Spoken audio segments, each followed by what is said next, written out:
Breaking news చూస్తున్నారు. BSP BRS పొత్తులో సీట్ల అంశం కూడా ఖరారైంది. బీఎస్పీకి 2 ఎంపీ సీట్లు కేటాయించింది బీఆర్ఎస్. అవును, బీఎస్పీకి 2 ఎంపీ సీట్లు కేటాయించారు కేసీఆర్. బీఎస్పీకి నాగర్ కర్నూల్, హైదరాబాద్ స్థానాలను కేటాయించారు. త్వరలోని అభ్యర్థులను ఖరారు చేయబోతున్నట్టుగా తెలుస్తోంది. నాగర్ కర్నూల్ నుంచి ఆర్ఎస్ ప్రవీణ్ పోటీ చేయబోతున్నారా అంటే దాదాపు అవుననే సమాధానం వినిపిస్తోంది. ఇక హైదరాబాద్ నుంచి ఎవరిని బరిలోకి దించుతారు, బీఎస్పీ ఎవరిని బరిలోకి దించుతుందనే ఉత్కంఠ మాత్రం కొనసాగుతోంది. అప్డేట్స్ తెలుసుకునే ప్రయత్నం చేద్దాం. మా ప్రతినిధి మణికంఠ అప్డేట్స్ అందించేందుకు లైవ్ లో జాయిన్ అవుతున్నారు. మణికంఠ, బీఆర్ఎస్ బీఎస్పీ పొత్తులో భాగంగా నాగర్ కర్నూల్ అలాగే హైదరాబాద్ సీట్లను కేటాయించారు కేసీఆర్ బీఎస్పీకి. నాగర్ కర్నూల్ నుంచి ఆర్ఎస్ ప్రవీణ్ పోటీ చేయబోతున్నారనే ప్రచారం జరుగుతోంది. ఎందుకు అక్కడ పార్టీ వర్గాలు ఏమంటున్నాయి?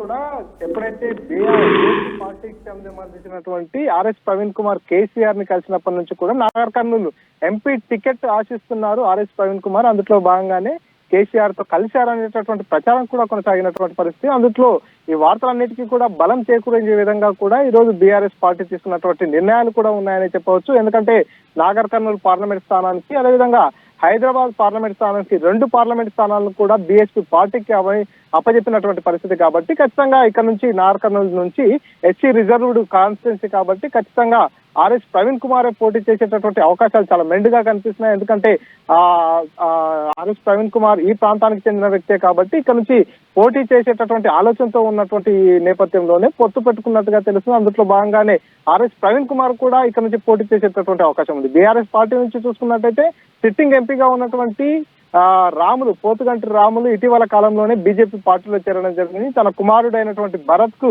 బీజేపీ పార్టీ నుంచి టికెట్ కేటాయిస్తామనేటటువంటి హామీ ఇచ్చిన నేపథ్యంలో తాను బీజేపీ పార్టీకి వెళ్ళిపోయినటువంటి పరిస్థితి. ఇప్పుడు ప్రస్తుతానికి చూసుకున్నట్టయితే నాగర్ కర్నూల్ పార్లమెంట్ నియోజకవర్గం అనేది ఒక ఎస్సీ రిజర్వ్డ్ నియోజకవర్గం కాబట్టి ఇక్కడ నుంచి ఎవరిని బరిలో దించాలనేటటువంటి ఆలోచనలో అది బీఆర్ఎస్ పార్టీకి సంబంధించినటువంటి అధిష్టానం అంతా కూడా ఆలోచన చేసినటువంటి పరిస్థితి. ఎందుకంటే బీజేపీ పార్టీ నుంచి సిట్టింగ్ ఎంపీగా ఉన్నటువంటి రాములు తనయుడు పోటీలో ఉన్న నేపథ్యంలో కాంగ్రెస్ పార్టీ నుంచి అటు మల్లు రవి లేకపోతే సంపత్ కుమార్ ఇద్దరిలో ఎవరికో ఒకరికి టికెట్ కన్ఫర్మ్ అయ్యేటటువంటి పరిస్థితి. ఇద్దరు కూడా సీనియర్ నాయకులే.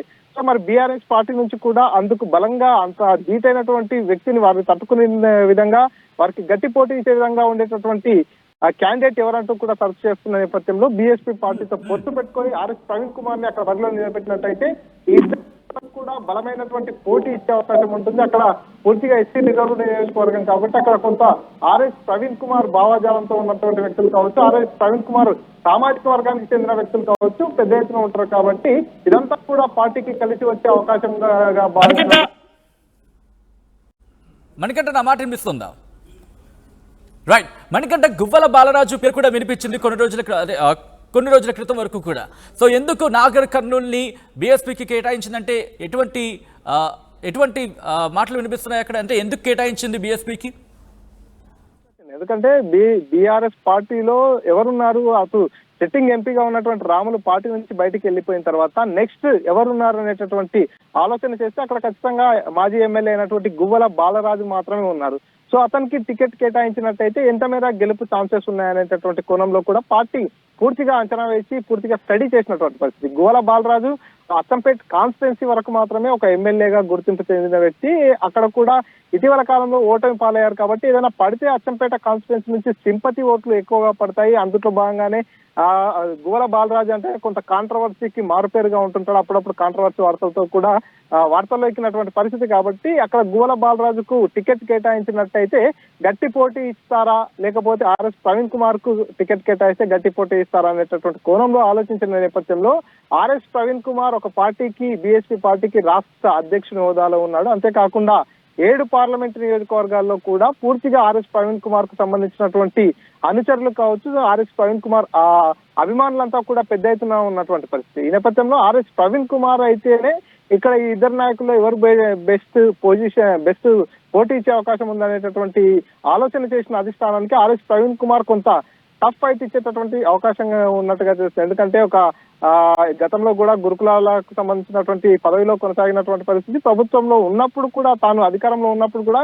ప్రజాసేవలో ఉన్నాడు. చాలా మంది స్టూడెంట్స్ అందరికీ కూడా ఎంతో అండగా నిలిచారనేటటువంటి ఒక మంచి పేరు ఆర్ఎస్ ప్రవీణ్ కుమార్ కు ఉంది. ఆ తర్వాత పార్టీలో బీఎస్పీ పార్టీలో చేరిన తర్వాత కూడా ప్రజా సమస్యల మీద స్టూడెంట్స్ గురించి కూడా ప్రశ్నించే గొంతుకగా ఉన్నాడు కాబట్టి చాలా వరకు కూడా ఆర్ఎస్ ప్రవీణ్ కుమార్ భావాజాలని ప్రజల్లోకి తీసుకెళ్లాడు. ఆర్ఎస్ ప్రవీణ్ కుమార్ కు సంబంధించినటువంటి అభిమానులు కావచ్చు, అనుచరులు కావచ్చు, ఈ నాగర్ కర్నూలు పార్లమెంట్ సెగ్మెంట్ లో కూడా పెద్ద ఎత్తున ఉన్నారు కాబట్టి కొంత ఆర్ఎస్ ప్రవీణ్ కుమార్ కి ఇస్తే ఇక్కడ గెలుపు అవకాశాలు కూడా కొంత ఈజీ అవుతాయి. పోటీ కూడా గట్టి పోటీ ఇచ్చేటటువంటి అవకాశం ఉంటుందంటూ కూడా బీఆర్ఎస్ పార్టీ భావించింది. అందులో భాగంగానే బీఆర్ఎస్ పార్టీకి ఇక్కడ నాగర్ కర్నూలు నుంచి టికెట్ కేటాయించకుండా బీఎస్పీ పొత్తులో భాగంగా బీఎస్పీ పార్టీకి సంబంధించినటువంటి వ్యక్తికి టికెట్ కేటాయిస్తామని చెప్పారు. అక్కడ బీఎస్పీ పార్టీ నుంచి ఖచ్చితంగా కూడా ఆర్ఎస్ ప్రవీణ్ కుమార్ నే బరిలో దించేందుకు 100% అవకాశాలు చాలా మెండుగా ఉన్నాయని చెప్పవచ్చు. ఎందుకంటే ఆర్ఎస్ ప్రవీణ్ కుమార్ ఈ ప్రాంతానికి చెందిన వ్యక్తి కావడంతో ఖచ్చితంగా అతను ఎంపీగా బరిలో నిలబడాలనేటటువంటి యోచనలో ఉన్నాడు. కాబట్టి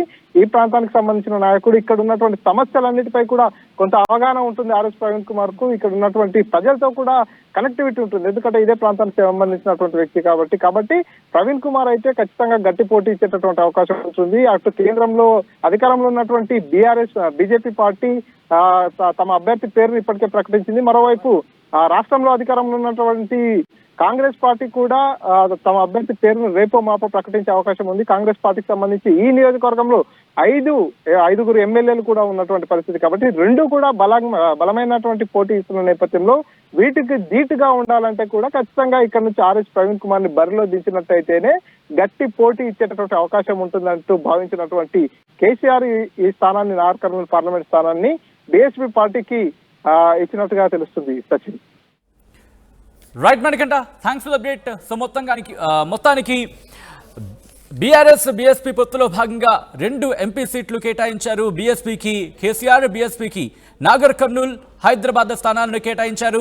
త్వరలోనే అభ్యర్థిని ఖరారు చేయబోతున్నట్టుగా తెలుస్తోంది. బీఎస్పీ నాగర్ కర్నూల్ నుంచి ఆర్ఎస్ ప్రవీణ్ కుమార్ పోటీలోకి దిగుతారన్నట్టుగా తెలుస్తోంది. దాంతోపాటు హైదరాబాద్ నుంచి ఎవరిని బరిలోకి దింపుతారు అనే సస్పెన్స్ కొనసాగుతోంది.